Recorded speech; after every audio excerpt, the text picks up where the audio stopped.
that don't. How can you join? I don't know, niggas. There ain't enough hate in the game like it used to be. Yeah, you're There's right. not enough You're hate. right. There's not mortal enemies no more. You're right. I You don't need know. that bird magic shit again, huh? Yeah, I need that real hate where they finally come together on the Olympic team. They looking at each other sideways a little bit. Okay, Wow. so I'm gonna use this. I'm gonna use this to segue into another lane real quick. You're talking about hate, and there's not enough hate in the game.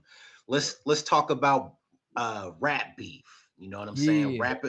Rapping on wax, and how do you feel about rappers getting on records? You know what I'm saying? And you know, making a diss record or saying somebody's name and not actually having real beef with them. You know what I'm saying? Or how does that I how think does that there's all go?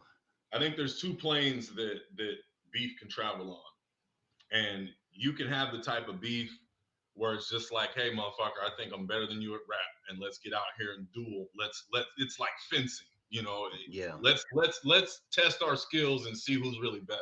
Healthy But you don't competition. actually wish each other harm.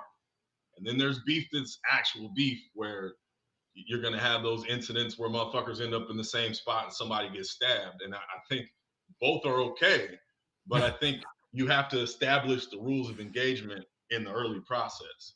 And I wish I had an example ready to go, but there's times when a motherfucker's just like jabbing another MC, like, hey, I think I'm better than you, and I want you to prove me wrong. And that's just gamesmanship, and that's part of it, and it's part of the sport. I love that. Yeah. But I also don't mind when motherfuckers get actually harmed in real life. That's beef. That's also part of real life. So Well, I mean, the Okay, two, so go ahead, Steve. a Go ahead, couple. Steve. So okay, so the most recent huge one was Kendrick and Drake, and we saw yeah, that go to national attention, global attention. Do we that was honestly good for think? the game.